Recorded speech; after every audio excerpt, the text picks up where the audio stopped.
क्या ये मिशन हमने और आपने बनाया है क्या? नहीं, हमने और आपने नहीं बनाया है। ये किसी का ख्वाब हो, ये कल्पना हो, तो ये कल्पना निकाल देनी चाहिए। सारा श्रेय जो जाता है उसी हमारे प्रेरणा के स्रोत को जाता है, जिन्होंने तिल तिल करके अपने जीवन को इस मिशन के लिए समर्पित किया। मिशन के लिए समर्पित नहीं किया, बल्कि पूरे राष्ट्र के लिए और पूरे विश्व के लिए उन्होंने अपने जीवन की बलि चढ़ा दी और अपने जीवन को समर्पित उन्होंने किया। क्या ऐसी हिम्मत और किसी में है क्या? देखने को दिखते तो जरूर हैं, पीले कपड़े पहन पहन करके दिखते हैं, लेकिन मुझे ऐसा मालूम पड़ता है कि मेरे ये नादान बच्चे हैं। ये नादान बच्चे हैं जो ऊपर से तो रंगे हैं, लेकिन भीतर से बसंती चोला नहीं रंगा इन्होंने। भीतर से यदि बसंती चोला रंगा जाए तो वही हुक और वही उमंग, वही उत्साह उनके अंदर आना चाहिए जो गुरु जी के अंदर था। उल्लास, हिम्मत, 80 फूल, 80 साल उनके कितने खुशबूदार। हर एक साल, हर एक पन्ना उनका पलट के देखा जाए तो आप देखेंगे कि हर साल उनका एक नया जीवन, नया उत्साह, नई उमंग, नया संकल्प लेकर के बसंत आता था। उन्होंने कहा कि आज के दिन मेरा गुरु मेरे जीवन में आया और उसी को मैंने सब कुछ अपना भगवान मान करके और मैंने उसी की आज्ञा को श्रद्धार्य किया और जो भी आज्ञा प्रेरणा मिलती हुई चली गई वही प्रेरणा साकार रूप होती हुई चली गई। कहां से कहां आप देखिए, पुराने उसको इतिहास को खोल के देखिए तो आपको मालूम पड़ेगा गुरु जी कौन थे। और यहाँ तक मंजिल पार करने तक आखिर किस हिम्मत का मुकाबला, किस उन्होंने कठिनाइयों का मुकाबला किया होगा जब ये मिशन आपका ये बना होगा। आपको नहीं मालूम, मुझे मालूम है। मैं उनके साथ रही हूँ, मैं उनमें पूरी तौर से समा गई थी और वो मेरे अंदर, मेरी रग रग में समा गए थे और अभी भी समाये हुए हैं, अभी भी समाये हुए हैं। मैंने उनके जीवन को बहुत निकट से पढ़ा और मैंने देखा कि ये मनुष्य नहीं है, ये तो कोई देवलोक से अवतार है, ये तो भगवान का स्वरूप है जिसके अंदर न लोभ है, न लालच है, न लिप्सा है, न इसके अंदर कोई यश की कामना है। किसी ने फूल चढ़ा दिए तो बहुत अच्छा, किसी ने गाली दे दी तो बहुत अच्छा। उनको कोई अपने अंदर न यश की कामना होती थी और न किसी की कोई बुराई करता है तो किसी के लिए बुरा चिंतन नहीं होता था, कभी भी नहीं होता था उनका। ये मिशन, ये मिशन उनके खून और पसीने का बना हुआ है। इस मिशन में उनके खून की एक एक बूंद, उनके पसीने की एक एक बूंद इस मिशन में समाई हुई है। अब आप लोगों का उत्तरदायित्व है कि इस मिशन को सींचने का। हम कब तक बैठे रहेंगे तो कब तक आप हमारे कंधों पर खेलते रहेंगे? आप कंधों से नीचे उतरिए और आप हमको अब कंधा दीजिए। बूढ़े माँ बाप हो जाते हैं तो संतान उनको कंधा देती है। आप हमारी संतान हैं, आप हमारे बेटियां हैं, आप हमारे बेटे हैं, तो अब तो हमारी बारी है कि हम आपके कंधे का सहारा लें। अब हमारी उम्र और आपकी उम्र ये नहीं है कि हम आपको झुंझुना पकड़ा दें और आप झुंझुना को ही सब कुछ समझने लगे, आप गुब्बारे को ही सब कुछ समझने लगे कि गुब्बारा छोटे बच्चे को दे दिया जाता है और छोटा बच्चा उसी में मग्न रहने लगता है। आपको माला थमा दी, आपने माला को ही सब कुछ समझ लिया ऐसा नहीं, अपने जीवन का परिशोधन भी कीजिए। माला के साथ साथ अपने जीवन की धुलाई कीजिए, अपने अंतरंग की धुलाई कीजिए, जिसमें कि चेतन अचेतन में न मालूम कितने कितने दोष और दुर्गुण भरे हुए हैं। इन दोष और दुर्गुणों को हम निकालते हुए चले जाएं, ये आपको सोचना है, आपको समझना है, और आपको ये भी समझना है कि हमारा पिता, हमारा गुरु जो उत्तरदायित्व तो हमारे कंधे पर सौंप करके गए हैं, उनको हम भली प्रकार से इसको निभाते हुए चले जाएं। लेकिन हाय रे दुर्भाग्य, उस जड़ता को क्या कहा जाए कि जो अपनी ही लिप्सा, अपना ही मोह, अपने में ही मग्न रहता है, माँ मोह के चक्कर में ऐसा पड़ा है कि उसे न मिशन दिखाई पड़ता है और न ये राष्ट्र दिखाई पड़ता है, न समाज दिखाई पड़ता है, उसे कुछ दिखाई नहीं पड़ता है। नाक्ष की तरीके से उसे सिवाय सोने सोने के अलावा और कुछ दिखाई नहीं पड़ रहा है, सिवाय अपने बीवी बच्चे कमाई, इसके अलावा उसको दूरगामी परिणामों पर कोई विचार, कोई चिंतन उसका आता नहीं है। अच्छा करेंगे, अच्छा आप पाएंगे, अच्छा बोएंगे तो अच्छा काटेंगे। भगवान की खेती है, और भगवान की खेती में हम ज्वार बोएंगे, ज्वार पाएंगे, गेहूं बोएंगे, गेहूं पाएंगे, मक्का बोएंगे, मक्का पाएंगे, बाजरा बोएंगे, हम बाजरा पाएंगे। ये तो खेती है, खेती में जैसा हम बोएंगे वैसा काटेंगे। और भगवान की खेती, भगवान की खेती में तो रोज बो और रोज काटो, उसे तो रोज काटो, तब भी वो झोली खाली नहीं होती है।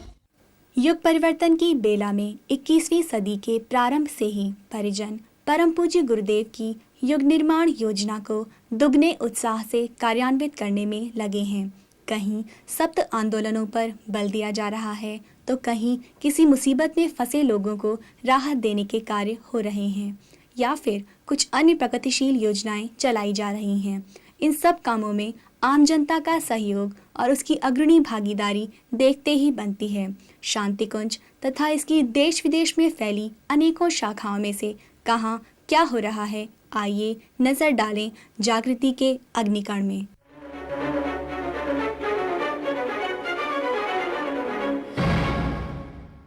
नमस्कार, गायत्री परिवार के समाचारों में आपका स्वागत है। शिव कल्याण प्रदाता आशुतोष हैं, तो महासंहार के अधिष्ठाता महारुद्र भी। वह काल के काल महाकाल हैं। ऐसे भगवान महाकाल की विराट शोभा यात्रा महर्षि गौतम की तपस्थली कुंभ नगरी नासिक से चलकर महाराष्ट्र, मध्य प्रदेश और उत्तर प्रदेश से गुजरते हुए अपने निर्धारित कार्यक्रम के अनुसार 1 माह बाद 13 फरवरी 2003 को महर्षि विश्वामित्र की तपस्थली कुंभ नगरी हरिद्वार पहुंची। शिव प्रतीक हैं शुभ संकल्पों के, सद्भावों के। पाषाण विग्रह के साथ संकल्पों और सद्भावों का सैलाब पूरी यात्रा मार्ग भर जुड़ता रहा और उसमें सर्वधर्म संभाव की तहे दिल से निकली हर वर्ग की भावांजलि समर्पित होती रही। 1600 किलोमीटर लंबे मार्ग में हिंदू, मुसलमान, सिख, ईसाई तथा अन्य धर्म मतावलंबियों ने बढ़ चढ़कर उत्साहपूर्वक भगवान महाकाल को श्रद्धा सुमन अर्पित किए और मानव मात्र एक समान, एक पिता की सब संतान की भावना सार्थक की। स्नेह सद्भाव का अद्भुत नजारा दिखा सेंधवा में। यहाँ दारुल उलूम के सैकड़ों विद्यार्थीगण अपने प्रिंसिपल श्री याकूब खान, हाजी इस्माइल तथा मुस्लिम जमात के सदर श्री अख्तर भाई के साथ महाकाल पर श्रद्धा सुमन चढ़ाए और इस यात्रा को राष्ट्रीय एकता का प्रतीक बताया। ईदगाह चौराहे पर हजारों मुसलमान भाइयों ने बिल्व पत्र समर्पित कर अपनी श्रद्धांजलि दी। गुरुद्वारा गुरु सिंह सभा में हजारों सिखों ने अपनी भावांजलि दी। हजारों भीलों ने भी महाकाल को अपनी पुष्पांजलि अर्पित की। दर्शन लाभ प्राप्त कर लोग रोमांचित दिखे और इस शोभा यात्रा की साक्षी होने पर अपने अपने को धन्य माना। वर्षा और सर्दी की परवाह किए बिना लोगों ने अपनी भावनाएं गायत्री यज्ञ, दीप यज्ञ, पावन प्रज्ञा पुराण, उद्बोधन एवं गोष्ठियां आदि आयोजित कर अर्पित की। पुष्प वृष्टि से समूचा मार्ग पटा पड़ा था। सैकड़ों तोरण द्वार, बैंड बाजे, ढोल, मंजीरे के साथ नाचते गाते जनसमूह द्वारा जगह जगह स्वागत से रथ यात्रा दिव्य बारात का आभास दे रही थी। Residents welfare association sector 17 Noida में वहीं स्थित शांतिकुंज चेतना केंद्र के सहयोग से 24 कुंडीय गायत्री महायज्ञ का आयोजन हुआ। इस कार्यक्रम में शांतिकुंज प्रमुख डॉक्टर प्रणव पांड्या जी के साथ आदरणीय श्री वीरेश्वर उपाध्याय जी की उपस्थिति से आयोजकों एवं जन समुदाय का उत्साह देखते ही बनता था। श्रद्धेय डॉक्टर प्रणव पांड्या जी ने अपने उद्बोधन में मानव धर्म का मर्म बताते हुए कहा कि व्यक्ति को प्रतिभा उपभोग के लिए नहीं बल्कि ईश्वरीय अनुदान के रूप में मिलती है। इसे ईमानदारी के साथ समाज में ही वितरित कर समाज को ऊंचा उठाने में भरपूर योगदान करना चाहिए। इस अवसर पर आदरणीय श्री वीरेश्वर उपाध्याय जी ने समझदारों की नासमझी को झकझोरा और सलाह दी कि अपने समय एवं बौद्धिक क्षमता को व्यसनों से बचाकर लोकहित में लगाएं, इसी में हमारा बड़प्पन है। महिला जागृति अभियान के अंतर्गत नारी जागरण सम्मेलनों की शीतकालीन श्रृंखला में शांतिकुंज से ब्रह्मवादिनी बहनों की कई टोलियां विभिन्न राज्यों के विस्तृत प्रवास पर निकली। इन कार्यक्रमों में अथाह जन श्रद्धा उमड़ी तथा लाखों घरों तक युग चेतना का प्रवाह पहुंचा। सप्त आंदोलनों के क्रियान्वयन में भागीदारी के लिए हजारों लोगों ने संकल्प लिए एवं अनेकों आंदोलन समूहों का गठन भी हुआ। क्षेत्रों के गण्यमान्य नागरिकों व अधिकारियों के साथ साथ समाज के विभिन्न वर्गों के लोगों ने इन आयोजनों में बढ़ चढ़कर उत्साहपूर्वक भाग लिया और नारी जागरण सम्मेलनों को आशातीत सफलताएं मिली। गायत्री शक्तिपीठ भोपाल पर 20 दिसंबर 2002 को भारतीय संस्कृति ज्ञान परीक्षा का जिला स्तरीय पुरस्कार वितरण समारोह संपन्न हुआ। शांतिकुंज के वरिष्ठ प्रतिनिधि आदरणीय श्री वीरेश्वर उपाध्याय जी के साथ मध्य प्रदेश के राज्यपाल डॉक्टर भाई महावीर जी भी इस समारोह में विशेष रूप से उपस्थित थे। राज्यपाल महोदय ने इस अवसर पर कहा कि परम पूज्य गुरुदेव के विचारों के प्रति उनकी गहरी आत्मीयता है और गायत्री परिवार के कार्यक्रमों में उन्हें विशेष आनंद की अनुभूति होती है। गायत्री परिवार बरसाड़ द्वारा नगर में 1 से 3 जनवरी तक पंडित श्री राम शर्मा आचार्य साहित्य मेले का आयोजन किया गया। इसमें परम पूज्य गुरुदेव की लिखी 3000 से भी अधिक पुस्तकें एवं वांग्मय साहित्य का प्रदर्शन भी किया गया। इस अवसर पर शांतिकुंज के वरिष्ठ प्रतिनिधि आदरणीय श्री वीरेश्वर उपाध्याय जी ने समाज के उत्कर्ष में सद्विचारों को फैलाने में साहित्य मेलों की महत्ता पर विस्तृत प्रकाश डाला। अपने बरसाड़ के 3 दिवसीय प्रवास के दौरान उन्होंने कई कार्यकर्ता गोष्ठियों को भी संबोधित किया। मध्य प्रदेश के राज्यपाल डॉक्टर भाई महावीर जी ने इंदौर में 16 जनवरी 2003 को वैष्णव शैक्षणिक एवं परमार्थिक न्यास की ओर से डॉक्टर गिरीश सिपाहा नशा मुक्ति सेवा सम्मान वनवासी संत श्री डेमनिया भाई को प्रदान किया। डेमनिया भाई गायत्री परिवार के वह अनन्य साधक हैं जिन्होंने परम पूज्य गुरुदेव द्वारा दिए गए निषाद राज के संबोधन को चरितार्थ कर दिखाया है। किसी समय वे स्वयं शराबी थे, किंतु गुरुवर की चेतना से जुड़कर संत बनते चले गए और अब तक उन्होंने 1 लाख से भी अधिक वनवासियों को व्यसन मुक्त कर दिया है। राज्यपाल महोदय ने अपने संबोधन में नशे की बढ़ती प्रवृत्ति पर गहरी चिंता व्यक्त करते हुए नई पीढ़ी को जागरूक करने पर बल दिया ताकि समाज के पतन का रास्ता दिनों दिन सकरा किया जा सके। देव संस्कृति विश्वविद्यालय शांतिकुंज हरिद्वार के पुस्तकालय में 16 फरवरी 2003 को एल रॉन हार्वर्ड खंड की स्थापना हुई। Shri L Ron Harvard America के ऐसे संतमना व्यक्ति थे जिन्होंने भारतीय वैदिक साहित्य का विशेष रूप से अध्ययन किया है और उन्होंने 500 से अधिक पुस्तकें लिखी हैं तथा उनकी लगभग 500 ऑडियो बुक भी उपलब्ध हैं। विश्वविद्यालय के कुलाधिपति श्रद्धेय डॉक्टर प्रणव पांड्या जी ने श्री हार्वर्ड के विचारों का सारे विश्व में प्रचार कर रहे डेनमार्क के श्री थॉमस गोल्डेनेट्स एवं उनकी धर्मपत्नी श्रीमती क्रिस्टीना के साथ दीप प्रज्वलित कर इस खंड का शुभारंभ किया। इस अवसर पर श्रद्धेय डॉक्टर प्रणव पांड्या जी ने अपने उद्बोधन में कहा कि महामना हार्वर्ड और परम पूज्य गुरुदेव का जन्म एक ही वर्ष में सन 1911 में होना महत् संयोग नहीं बल्कि युग परिवर्तन हेतु सूक्ष्म सत्ताओं का सुनियोजित प्रयास है। दोनों के विचारों में समानता भी है। This is not merely coincidence. It must be the God's will that his birth and our Gurudev's birth was in the same year. And this sheer coincidence makes the invisible world very powerful.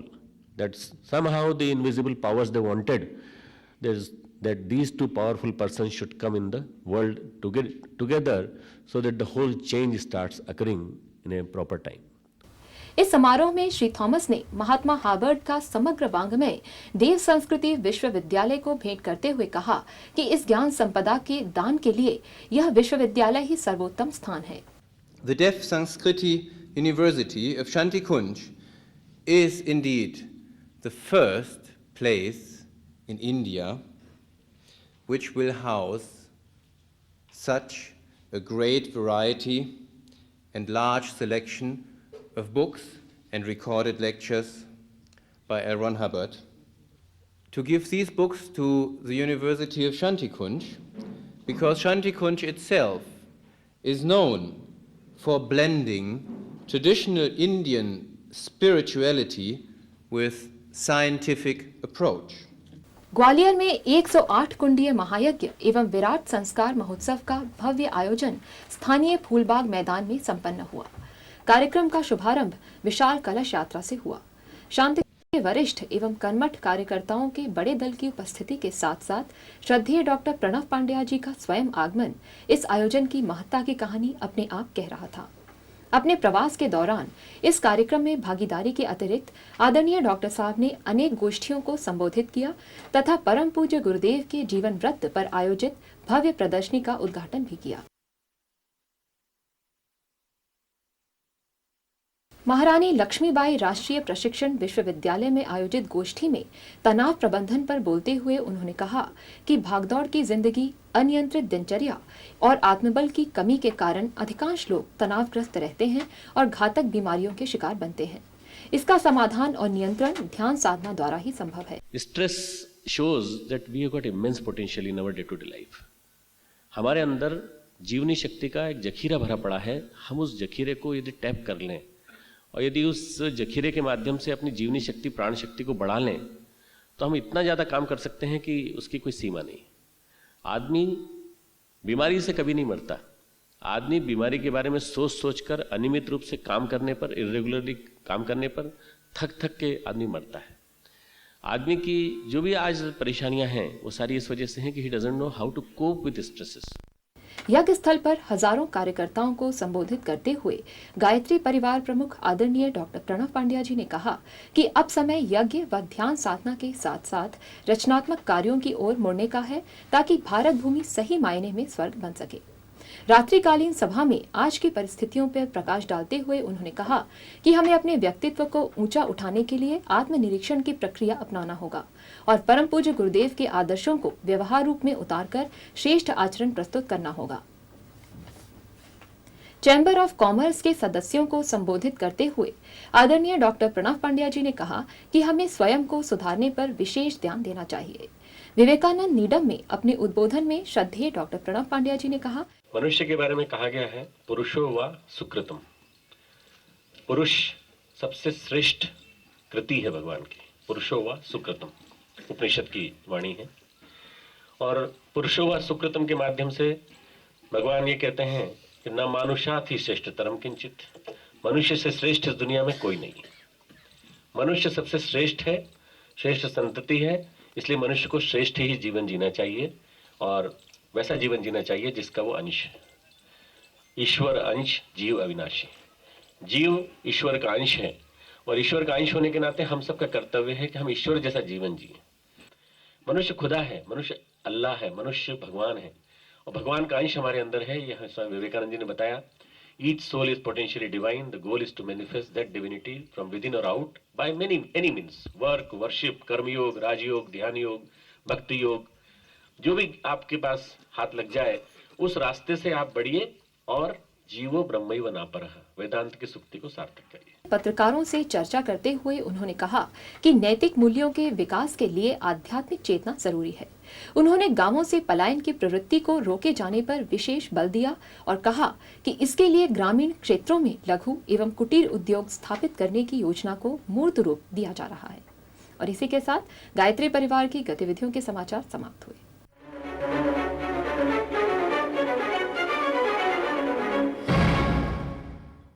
योग्य से योग्य चिकित्सक भी इस बात को मानते हैं कि किसी भी मरीज के स्वस्थ होने में उसकी दवा के साथ साथ ईश्वर की दुआ भी सहायक है। दवा के साथ दुआ न हो तो काम नहीं चलेगा, परंतु दवा के बिना भी केवल दुआ को कारगर होते देखा गया है। परम पूज्य गुरुदेव एवं परम वंदनीय माता जी का प्रत्यक्ष अथवा अप्रत्यक्ष अनुदान पाने वाले अनेकों परिजनों ने उन दिव्य आत्माओं की दुआ से असंभव को भी संभव होते देखा है इससे चिकित्सक भी हतप्रभ हुए हैं। आइए रमेश भाई की अनुभूति भी सुने। एक लड़का हमारे गांव का दर्शन किया हुआ था और उसको एक ही बेटा था, और वो लड़का जो है सो उसका 2 अठन्नी ले लिया और कंठ में अटक गया। अटकने के बाद अब वहाँ तो गाड़ी लेकर के गया हाजीपुर तक, हाजीपुर से कोई गाड़ी नहीं, आगे बढ़ते बढ़ते गया तो देखा कि एगो फटीचर गाड़ी लेकर एक बूढ़ा बैठा हुआ है। और कहा कि बेटा कहाँ, तुमको पटना जाना है ना, तो जल्दी आओ, बैठ। जल्दी बैठा के लेके पटना पहुँच गया। और पटना पहुँचने के बाद उन्होंने कहा कि ये 10 रुपया मेरे पास से ले ले, क्योंकि तेरे पास पैसा नहीं है, ये पैसा से काम तुम्हारे चल जाएगा। इसका नतीजा हुआ कि कम से कम 2500 डॉक्टर उसके फ्री काम करने के लिए आ गए। और अंत में एक अमेरिका से आया था डॉक्टर, जो कि कोई यंत्र लाया था, जो अंदर मुंह में डालने के बाद चुम्बक के ऐसा पैसे पकड़ के निकाल दिया। और सब लोग देखते रह गए कि वो जीप कहाँ गया, गाड़ी कहाँ गया। अंत में सब ने ही सोचा कि गुरुदेव की ही लीला है। आनंद में 108 कुंडीय गायत्री महाजग था, और नवसारी से मंगन भाई गांधी आया था। रात को एक बैग अटैक हुआ, वो मर गया। मर जाने के बाद पंडित लीलापति जी ने कहा कि रमेश जरा गुरु जी से कहो ना कि ऐसा ऐसा हो गया। मैं जाके कहने के लिए नहीं तैयार हुआ, डर से कि गुरु जी बिगड़ेंगे। कहेंगे नहीं बिगड़ेंगे, तुम जाओ। तो गए, जाके गुरु जी से बोला कि गुरुदेव, तो हाँ, तो मंगन भाई गांधी मर गया। तो मर गया तो क्या करें, मरने दो। फिर उठे, कहीं चल देखे क्या है। साथ में आए, आ करके उन्होंने हमसे कहा कि बेटा तुम इसके सिरहाने बैठ जा, और दोनों हाथ को इस तरह से इसको सिर को खूब कस के दबाओ। और अपने बगल में बैठ गए और उसके छाती पर हाथ फेरने लगे। वहाँ से कम 25-30 डॉक्टर तो जरूर बैठे थे आनंद के, और सब के सब डॉक्टर जांच करके देख लिया था ख़त्म है। और उसके बाद उन्होंने छाती पर एक थप्पड़ मारा और कहा कि मंगन उठ। मंगन गांधी उठ के बैठ गया। बैठ जाने के बाद सारा डॉक्टरों के दिमाग में आया कि भाई ये व्यक्ति नहीं, शक्ति हो सकता है, भगवान है। और सारे डॉक्टर लोग दीक्षित हो गए।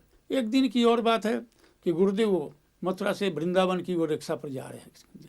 मैंने सोचा कि गुरुदेव से कोई अच्छा आदमी होगा तभी न गुरुदेव उसके यहाँ जाते होंगे, तो इसलिए मैं भी रिक्शा से पीछे पीछे चला के देखे कौन आदमी है। तो जब मैं गया तो रंगनाथ मंदिर जी के बाहर में देवराहा बाबा का मचान बना हुआ था, और वो मचान गुरुदेव उतरे रिक्शा से, नाव पर चढ़ के देवराहा बाबा के पास में गए।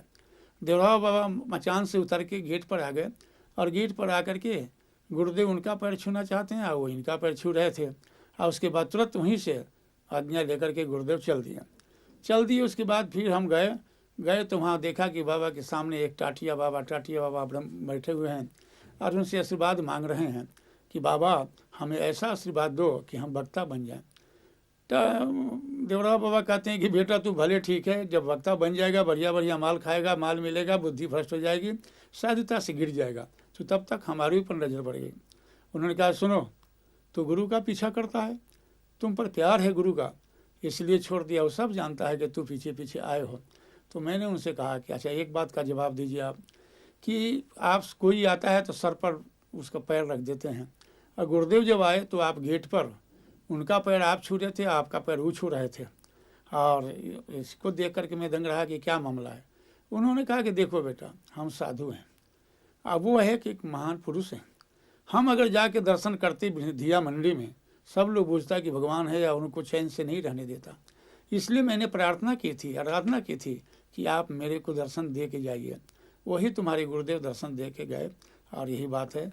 उसके बाद मुझे एक चादर में बहुत प्रसाद बांध करके दिए, ले जाओ तपोभूमि वाले को बांट देना। कहने का मतलब यह है कि गुरुदेव को जो जांच में हमारे नज़र में आया, ये जीते जी भगवान ही थे। माँ बाप अपने बच्चे को सर्वगुण संपन्न ही देखना चाहते हैं। इसके लिए केवल धन की आवश्यकता पूर्ति ही पर्याप्त न होगी, बल्कि उन्हें बच्चे के समक्ष अपने आदर्श जीवन की वानगी के साथ साथ उसके भावनात्मक, बौद्धिक एवं भौतिक विकास पर भी ध्यान देना होगा। साथ ही किशोर की रुचि, क्षमता एवं समय का सही नियोजन भी करना होगा। तभी अभिभावकों की ऊंची उड़ान दिवा स्वप्न बनने से बच पाएगी। आइए जिज्ञासा में इसी विषय पर कुछ जानकारी लें। आज हमारे साथ शांति कुंज के प्रतिनिधि श्री संदीप कुमार जी भाई साहब उपस्थित हैं। भाई साहब आपका स्वागत है। भाई साहब, प्रायः देखने में आता है कि बच्चा जैसे जैसे बड़ा होता है और किशोर अवस्था में प्रवेश करता है तो उसके व्यवहार में काफ़ी परिवर्तन आने लगता है। ऐसे में माता पिता और उसके बीच के समीकरण बिगड़ने लगते हैं। आखिर ऐसा क्यों होता है वैसे? वास्तव में मंगल जी, यह एक तीव्र परिवर्तन की अवस्था है। इसमें शारीरिक, मानसिक, भावनात्मक परिवर्तन बड़ी तेजी से होते हैं और इसी तीव्रता के कारण कभी कभी आपने महसूस किया होगा किशोर किशोरियों के जीवन में असामान्य व्यवहार भी दिखाई देता है। जी। मनोवैज्ञानिक इसको नॉर्मलिटी क्राइसिस पीरियड के रूप में भी कहते हैं। उम्र का यह वह मोड़ है जब वह अपने व्यक्तित्व के प्रति जागरूक भी होने लगता है। उसके अंदर एक स्वतंत्र इकाई है, यह भाव जागने लगता है। यह वास्तव में तीव्र व्यक्तित्व विकास की भी अवस्था है। माता पिता का अभी तक वह किशोर अनुकरणीय था, अब वह अचानक उनके शक्ति के दायरे से बाहर निकलता है। वह कुछ है यह मानने लगता है और अभिव्यक्त भी करना चाहता है। यह सब कुछ बिल्कुल स्वाभाविक है, प्रकृति की वह देन है और सच कहा जाए तो यह व्यक्तित्व विकास की एक बहुत महत्वपूर्ण मांग भी है। किशोर अपने जीवन में इस चीज को समझ नहीं पाता है, माता पिता भी इसको नहीं समझ पाते और यही कारण है कि उनके संबंधों का समीकरण गड़बड़ाने भी लगता है। जी भाई साहब, जैसा अभी आपने बताया कि यह व्यक्तित्व विकास की तीव्र अवस्था है, तो ऐसे में उस पर विशेष ध्यान देने की आवश्यकता है। तो कौन कौन सी ऐसी बातें हैं जिन पर कि विशेष ध्यान दिया जाए उसके विकास के लिए?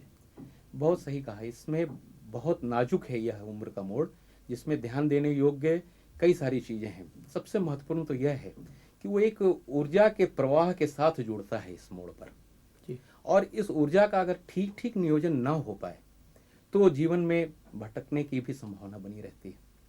तो माता पिता के लिए तो सबसे पहला कर्तव्य यह होता है इस समय में कि उसके क्षमता और समय को शारीरिक, मानसिक, बौद्धिक, भावनात्मक पूरे विकास के रास्ते पर लगा देना चाहिए। इस समय में जो समस्याएं भी कभी कभी आती हैं वह ऊर्जा की अधिकता की ही वजह से होती हैं और जब उसको वह कोप अप नहीं कर पाता है या उसको दिशा नहीं मिली होती है तो भटकन आती है।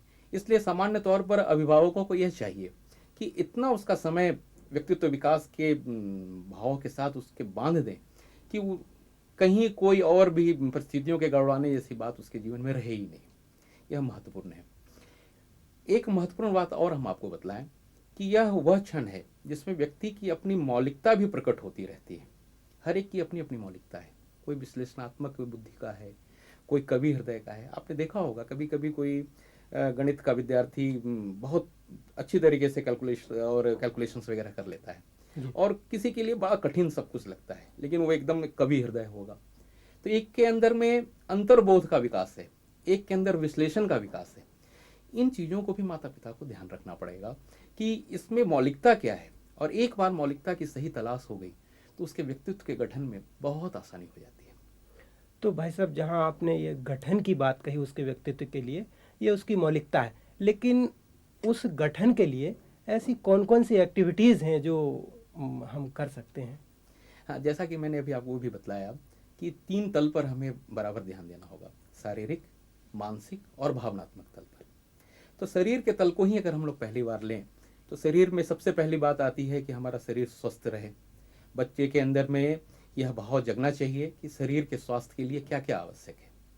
उसके व्यायाम है, योग है, आसन है, ये विभिन्न प्रकार की ऐसी क्रियाएं, खेल कूद है, इनमें भी अगर वह ठीक ठीक तरीके से लगा हुआ है तो शरीर के स्वास्थ्य उसका बनता चला जाएगा।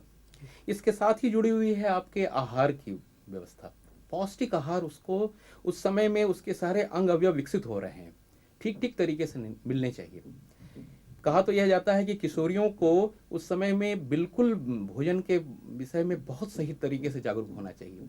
भविष्य की वो माँ बनने वाली है और इसी समय की जो हमारी अनियमितताएं हैं वह भविष्य की माताओं को भी है सो प्रभावित करती है। तो यह बड़ा महत्वपूर्ण समय होता है। अंकुरित आहार है, अन्न है, ऐसे पौष्टिक भोजन उनको मिलने चाहिए जिससे कि उनका शरीर स्वास्थ्य ठीक रहे। लेकिन एक बहुत महत्वपूर्ण तथ्य यह भी है कि इसी मोड़ पर हमको बहुत कुछ इधर उधर के खाने की भी आदत होती है। फास्ट फूड जिसको हम कहते हैं, जंक फूड भी कहा जाता है, जो ऐसी हाई कैलोरी की चीज़ें हैं जिनको खा करके हमारा पाचन तंत्र भी बिगड़ता है।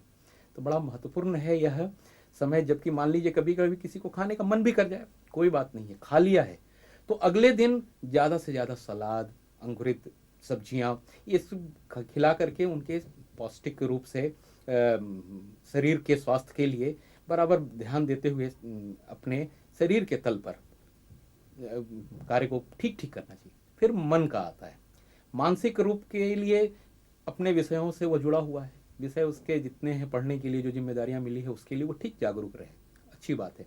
लेकिन अन्य विषयों के प्रति भी उसकी जागरूकता बनानी चाहिए। अन्य विषय जितने हैं वह उसको समस्याओं के समाधान में फिर मदद करेंगे, दूसरे तरीके से उसके दृष्टिकोण खुलेगा। सबसे अच्छी बात तो यह हो कि महान पुरुषों की जीवनियाँ अगर वह पढ़ता है और उनके जीवन में उसका प्रवेश अगर आपने दिला दिया है तो एक ऐसे मानक हैं वे जो हमको जीवन जीने में बहुत सहायता प्रदान करते हैं। फिर इसके साथ जुड़ी हुई बातें और भी हैं। प्राणायाम आप उसको अभ्यास में दीजिए जो एकाग्रता लाने में सहायक है, थोड़ा बौद्धिक रूप से उसको चैतन्यता लाने के लिए, उसकी बुद्धि के विकास के लिए उसमें बहुत मदद मिलती है। ध्यान की प्रक्रियाओं में जाने के बाद वह अपने बारे में ठीक ठीक जानने समझने की स्थिति में आने लगता है। तो छोटी छोटी क्रियाएं होते हुए भी बड़े प्रभावी हैं ये, और ये ही वो उम्र का मोड़ है जिस पर उसको देना चाहिए। भावनात्मक रूप से संप्रेषण के लिए तो हम आपको ये कहना चाहेंगे, भावनात्मक विकास की बीज, समाज के कार्यों की बीज इसी समय में डाल देनी चाहिए बच्चे के, और यहीं से वह उसको पा करके अपने जीवन को समग्र रूप से विकसित कर सकता है। भाई साहब, अभी जैसे कि समाज सेवा की बात आई, तो समाज सेवा के क्षेत्र में इन किशोरों से हम क्या करवा सकते हैं और क्या इनके विषय में किया जा सकता है? सबसे पहले तो आप यह जान लीजिए कि यही किशोर जो हैं सो भविष्य के नागरिक हैं। समाज की जो भी हमारी भविष्य की व्यवस्था बननी है इन किशोर किशोरियों के ऊपर निर्भर करता है, और यही कारण है कि सरकार ने भी, आपने देखा होगा, NSS है, NCC है, स्काउट्स गाइड्स हैं, ये शुरू से ही सोच रखा है कि ऐसी व्यवस्थाओं में इनको लगाया जाए, समाज की एक्टिविटीज़ में उनको जोड़ा जाए जिनसे इनके सहज विकास हो सके। यहीं से वे सब चीज़ों का अभ्यास करना प्रारंभ कर लेते हैं। लेकिन बावजूद इसके कभी कभी ये चीज़ें उनके अंदर संस्कार के रूप में नहीं पहुंच पाने के कारण, उनसे छूटने के बाद भी वो जिम्मेदारियों का एहसास उनको नहीं हो पाता है। इस बात पर विशेष ध्यान देना चाहिए। संस्कृति मंडल है, युवा मंडल है, या विभिन्न प्रकार की संस्थाएं हैं, इन युवक युवतियों को, किशोर किशोरियों को अपने तरीके से समाज के लिए नियोजित करने के लिए छोटे छोटे उपायों के साथ, क्योंकि उनकी कुछ व्यक्तिगत जिम्मेदारियां भी हैं, व्यक्तिगत तौर से भी उनको अपने कार्य भी पूरे करने हैं, तो उसमें कोई बहुत लंबा चौड़ा कदम नहीं उठा करके छोटे कदम, जैसे जिस मोहल्ले में रहते हैं, जहां आप पढ़ते हैं, उनके आसपास के दायरे के लोगों को स्वच्छता अभियान से जोड़ने की बात हो। झुग्गी झोपड़ियों में रहने वाले गरीब लोग ऐसे हैं जिनके बीच कोई नहीं पहुंचता है, आपका ये मंडल है, आप पढ़े लिखे हैं, आप उन बच्चों के बीच में पहले उनको साफ से सफाई से रहना सिखाए, उनको कुछ पढ़ने की बात आपने बतलाई, उनके विकास के लिए आप सतत ध्यान देने लग गए, इस काम में लग सकते हैं। उम्र का यही मोड़ है जहाँ पर नशे की अंधी गलियों में आदमी भटक जाता है, और उनके भटकने का कारण झुग्गी झोपड़ियों में रहने वाले बच्चों के बीच में वैसा वातावरण नहीं मिलना भी है। तो ये बच्चे जो जानते हैं, समझते हैं, वे अगर उनके बीच में जा कर के उन नशे की जो बुराइयां हैं, जो उससे कमियां हैं, उसके बारे में अगर बतला सकें तो एक बहुत बड़ी बात हो सकती है। ये छोटे उपाय दिखते तो हैं जरूर, लेकिन बड़े प्रभावी हैं, और इनको सतत चलाते रहने से उनके अंदर एक आत्म गौरव का भी भाव जगता है, मैं कुछ कर सकता हूँ, इसकी जिम्मेदारी। क्योंकि एक बहुत महत्वपूर्ण बात मैं आपको बतलाऊँ, ये उम्र ऐसी है जिसमें आदर्शों के प्रति बच्चों में बहुत लगाव होता है। सामान्य तौर पर हम ये सोचते हैं कि अब बच्चे बड़े हो रहे हैं हमारे, तो नियम को तोड़ने और अपने मनमानी करने की छूट उनके अंदर आने लगती है। ऐसा नहीं है, वे आदर्शों से बहुत ज़्यादा जुड़े होते हैं, लेकिन उन आदर्शों को ठीक पोषण नहीं मिलने के कारण ही उनमें फिर कुछ भटकाव आता है। इसलिए इस प्रकार के सामाजिक गतिविधियों में जोड़ करके उनको एक जिम्मेदार नागरिक के रूप में हम ढाल सकते हैं। एक समस्या और ये समझ में आती है कि विपरीत लिंग के प्रति इस उम्र में आकर्षण कुछ ज़्यादा हो जाता है, तो इससे कैसे बचाव किया जा सकता है और यह होता ही क्यों है? यह तो बड़ा सहज है। इस उम्र में दोनों ही लिंगों में एक हार्मोन्स का प्रवाह होता है जो एक दूसरे के प्रति आकर्षित करता है जी। इसमें बिल्कुल सहजता है, कोई भी ऐसा नहीं है जो इसको गलत कहा जाए। लेकिन असहजता इसमें तब आ जाती है जब बचपन से ही हम लिंग के बीच में भेद समाज में करने लगते हैं। परिवारों से भी मिलने लगता है, ये लड़का है तो इसके लड़के के लिए कुछ खास काम है, लड़के को ये करना चाहिए, लड़कियां हैं तो उसके अपने दायरे सिमटने लगते हैं। ये भिन्न भिन्न प्रकार से अपने अपने अलग अलग भाव जो दोनों को मिलते हैं, एक लड़के के होने के कारण और लड़की को, यह उनको विशेष आकर्षण में भी जोड़ते हैं, और यहाँ फिर एक विकृति भी पैदा होती है। इससे बचना चाहिए। सामान्य तौर पर अगर आप देखें तो स्त्री पुरुष में कोई अंतर ज़्यादा है नहीं। स्त्रियों को माँ बनना पड़ता है, बच्चा पैदा करना पड़ता है, दूध पिलाना पड़ता है, बाकी उसके शरीर में और उसके गुणों में और पुरुषों के शरीर गुण में कोई अंतर नहीं है। दोनों में समान सामर्थ्य है। वैदिक काल में तो इस बात को स्त्रियों ने और पुरुषों ने बराबर से दिखाया है। हमें इस बात को ध्यान देना होगा, बचपन से इस बात की मानसिकता बनानी होगी बच्चों के अंदर कि तुम बिल्कुल सामान्य रूप से एक दूसरे के लिए समानता के साथ व्यवहार करो। सबसे पहली बात, इसकी आवश्यकता को हमको बचपन से ही बच्चों के अंदर डालनी पड़ेगी। और जब यह भाव उनके अंदर विकसित होगा तो निश्चित रूप से वे विकृत आकर्षण से अपने को बचा सकेंगे। जो विकृत आकर्षण आता है, जो जीवन को हमारे गलत दिशा की ओर ले जाता है, उससे बचने के लिए इसी सहज समान व्यवहार, सम्मान पूर्वक एक दूसरे के साथ व्यवहार करने की आवश्यकता है। और इस बात को माता पिता ही बतला सकते हैं। इन्हीं में उनके गृहस्थ जीवन की भी एक सुख शांतिमय जीवन की नींव छुपी हुई है। तभी वे अपने पत्नी के साथ भी अनुकूल और समान व्यवहार करने की स्थिति में होंगे। भाई साहब, एक बात और कि इस उम्र में भटकन ज़्यादा पैदा हो जाती है, तो ये भटकन क्यों पैदा होती है और वो कहाँ कहाँ पैदा होती है, तो उनसे किस तरह से बचा जा सकता है? हाँ, जैसा कि मैंने आपको पहले भी बतलाया कि यह ऊर्जा का अतिरिक्त प्रवाह हमारे जीवन में इस समय में आता है, और उसका अगर ठीक नियोजन नहीं हो तो यह ऊर्जा कहीं ना कहीं तो बहेगी, और वह अपने तरीके से जब बहती है तो भटकाव के रास्ते लेकर के आती है। इसलिए सबसे पहली बात जो हमने आपसे पहले भी बतलाई कि व्यक्तित्व के गठन में अभिभावकों को अपने किशोर किशोरियों को इस तरीके से लगा देना चाहिए कि वे अपनी ऊर्जा का पूरा नियोजन कर सकें।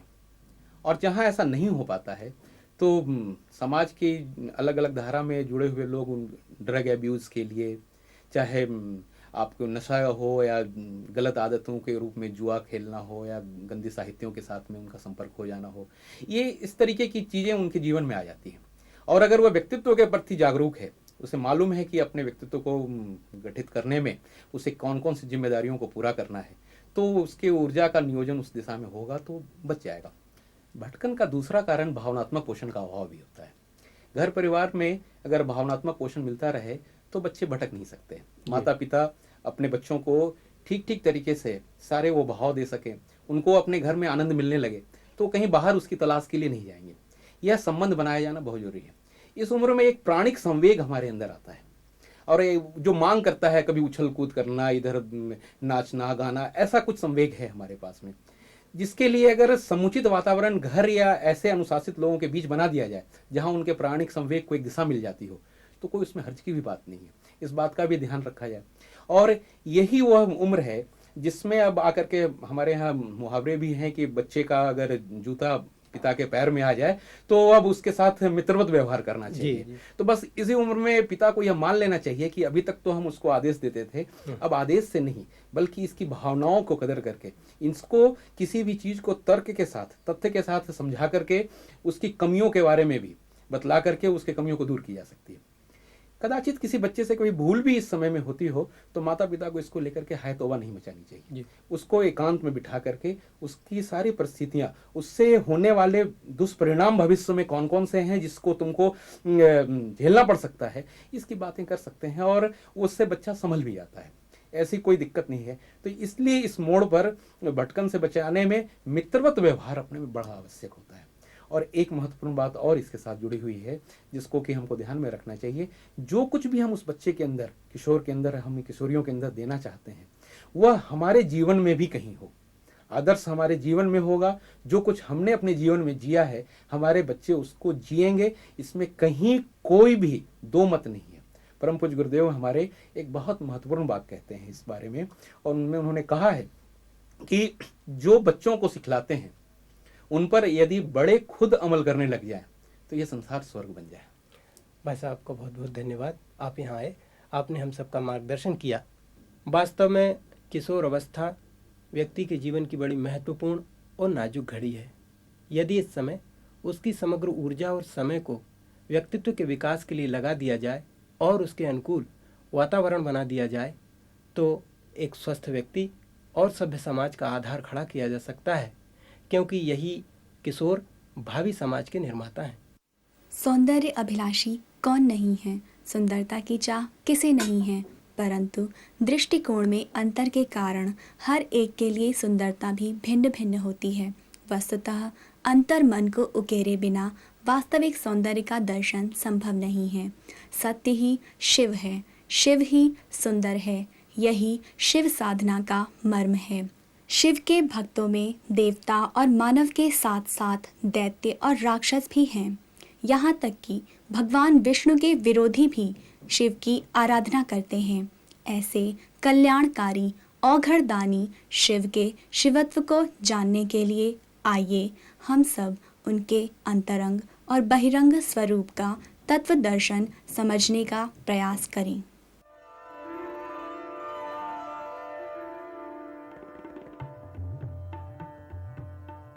भारतीय संस्कृति में जन सामान्य को सामाजिक, नैतिक एवं आध्यात्मिक शिक्षण प्रदान करने के लिए विभिन्न प्रकार की उपासना पद्धतियां हैं। देवी देवताओं के प्रतीकों के पीछे कोई ना कोई दर्शन अवश्य ही छिपा हुआ है, जिनके द्वारा हमें दिशा और प्रेरणा मिलते रहते हैं। देखा गया है कश्मीर से कन्याकुमारी तक, गुजरात से आसाम तक भगवान शिव की पूजा अर्चना की जाती है। यहाँ एक प्रश्न उठता है, क्या शिव भक्त शिवत्व को समझ पाया? भगवान शिव ने जो धारण किया उन प्रतीकों से वह कुछ सीख पाया? संत तुलसीदास जी ने रामचरितमानस में भगवान शिव और पार्वती जी का अर्थ समझाते हुए कहा है, भवानी शंकरो वंदे श्रद्धा विश्वास रूपिणो, अर्थात श्रद्धा और विश्वास के स्वरूप माता पार्वती और भगवान शंकर जी की मैं वंदना करता हूँ। जिस प्रकार बैटरी के धन और ऋण ध्रुवों से जुड़ने पर बल्ब में करंट प्रवाहित होता है और प्रकाश दिखाई देता है, उसी प्रकार भगवान शिव के अंतरंग और बहिरंग स्वरूप को जानने के बाद उपासना करने वाले भक्त के शरीर में भक्ति रूपी करंट का संचार होता है।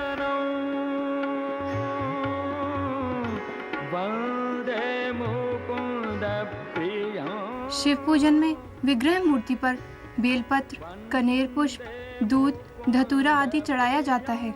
जयकारा लगाया जाता है, मस्तक झुकाकर प्रणाम किया जाता है, आरती उतारी जाती है। यह तो हुआ साधना का भारी कलेवर, इसकी भी आवश्यकता है।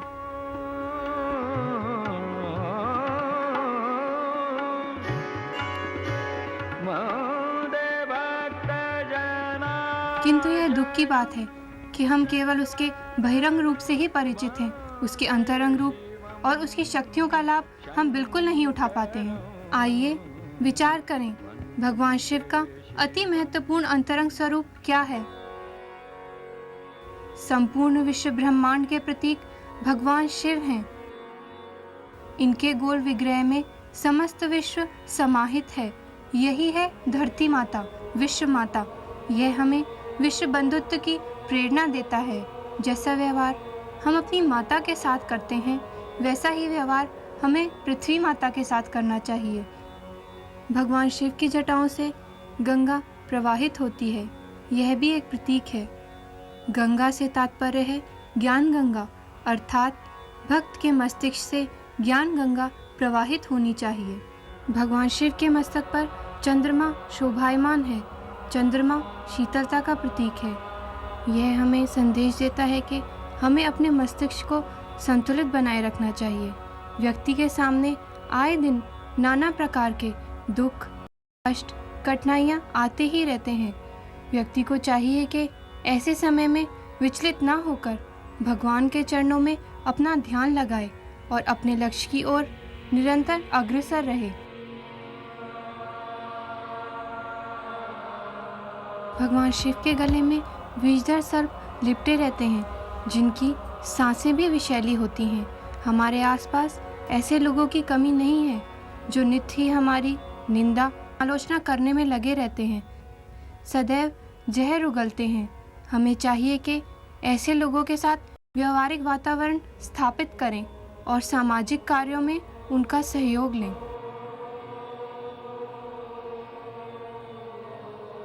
शिव जी के गले में मुंडमाला शोभायमान है। यह हमें प्रेरणा देती है कि हमारा शरीर कुछ नहीं अपितु हड्डियों का ढांचा ही है, अतः इसे सजाने संवारने में अपना समय नष्ट न करें, सामाजिक उत्थान के कार्यों में इसे लगाएं। शिव जी की बारात भूतों और पलितों की होती है, अर्थात समाज के पिछड़े और असहाय लोगों का समूह। इनके श्रम और समय का कल्याणकारी कार्यों में नियोजन करना चाहिए। पिछड़ों को गले लगाकर आगे बढ़ाने से, ऊंचा उठाने से अक्षुण्ण आत्मसंतोष और शांति की प्राप्ति होती है। हम सभी जानते हैं भगवान शिव नंदी बैल पर सवारी करते हैं। बैल मेहनतकश होता है, परिश्रमी होता है, अपने लक्ष्य की ओर निरंतर बढ़ता रहता है।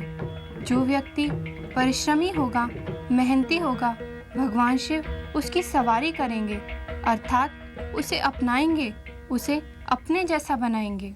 जीवन का सबसे बड़ा सत्य है मृत्यु, जिसे कभी नकारा नहीं जा सकता और हम इसी को भूल जाते हैं। भगवान शिव का निवास स्थान है मरघट और वह अपने शरीर पर भस्म भी रमाते हैं, जिसका मर्म है कि हमें जीवन के साथ साथ मृत्यु को भी याद रखना चाहिए। हमें कभी भी किसी भी क्षण मरना पड़ सकता है। यदि यह याद रहे तो मनुष्य का सोचने का नजरिया ही बदल जाए। वह दुष्कर्मों से बचने के लिए सदैव तत्पर रहे और अपने समय, श्रम और प्रतिभा रूपी संपदा का उपयोग लोक कल्याणकारी कार्यों में करे।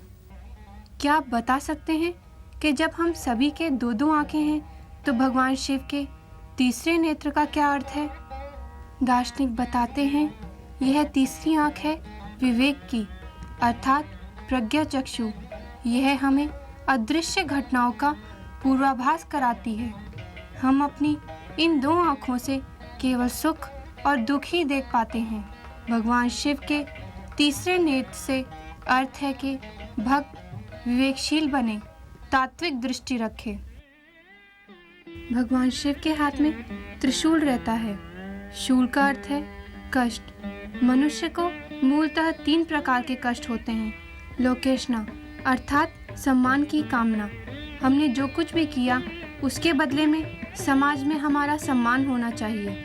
वित्तेषणा अर्थात अधिक धन की कामना, मनुष्य अधिक से अधिक धन कमाना चाहता है, धनवान बनना चाहता है, चाहे कमाने का तरीका कोई भी क्यों न हो। पुत्रेषणा अर्थात पुत्र की इच्छा, हर व्यक्ति चाहता है कि उसका वंश आगे बढ़ाने के लिए उसे कोई पुत्र हो जो सदैव ही सबसे आगे रहे, भले ही वह कितना ही नालायक क्यों ना हो। किंतु भगवान शिव के त्रिशूल का दर्शन समझने वाले इन तीनों ही बंधन से आजाद हो जाता है। भगवान शिव को रुद्र भी कहा जाता है। इस संसार में अधिकांश लोग अभावग्रस्त हैं। गरीबी को सहन करते हुए भी कुछ लोग उत्कृष्ट कार्य कर जाते हैं। भगवान शिव की रौद्र शक्ति उन्हें इन कार्यों को करने के लिए शक्ति प्रदान करती है। भगवान शिव तंत्राधिपति महाकाल हैं। संसार में शक्ति संचय का स्रोत चाहे जो भी उपासना पद्धति हो, किंतु उसके नियोजन के अधिष्ठाता देव भगवान शिव ही हैं। उपार्जित शक्ति का प्रयोग लोक कल्याणकारी कार्यों के लिए हो या दुष्प्रवृत्ति उन्मूलन के लिए, यह कार्य भगवान शिव ही कर सकते हैं। भगवान ने अनीति, अत्याचार और भ्रष्टाचार को समाप्त करने के लिए तांडव नृत्य किया था। कराल भाल पट्टिका धगत धगत धगत ज्वलत धनंजयाधरी कृत प्रचंड पंच सायके धराधरेन्द्र नंदिनी कुचाग्र चित्र पत्रक प्रकल्पनेक शिल्पनि त्रिलोचने मतिर्मम प्रफुल्ल नील पंकज प्रपंच काली मच्छटा विडंबि कंठ कंधर रुचि प्रबंध कंधरम स्मरच्छिदम पुरच्छिदम भवच्छिदम मखच्छिदम गजच्छिदांत गच्छिदम तमंत गच्छिदम भजे। भक्तों को चाहिए कि वह भी अनीति और अत्याचार के विरुद्ध आवाज उठाएं। हमें भी भगवान शंकर जैसा बनना चाहिए। उसी सांचे में अपने आप को ढाल लेना चाहिए। इसी में अपनी और समाज की भलाई है।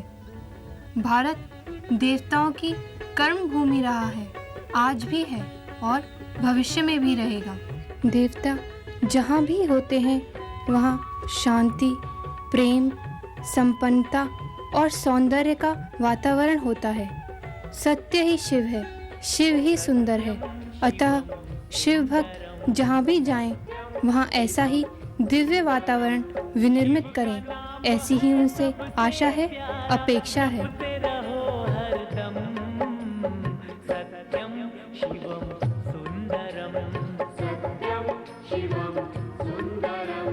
सत्यं शिवं सुन्दरं